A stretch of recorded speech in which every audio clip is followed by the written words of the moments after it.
Hey everyone, want to know when someone reads your email on Gmail? Here's how to request a read recipient on the Android app.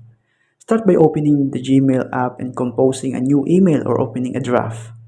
Tap the three-dot menu in the top right corner of the screen and select Request Read Recipient. Then just send the email as you normally would. Once your recipient opens the email, you'll get a notification confirming they've read it. Keep in mind, read recipients are only available for G Suite or Google Workspace accounts, not personal Gmail accounts. And that's it. If this video helps, don't forget to like and subscribe, and thank you for watching.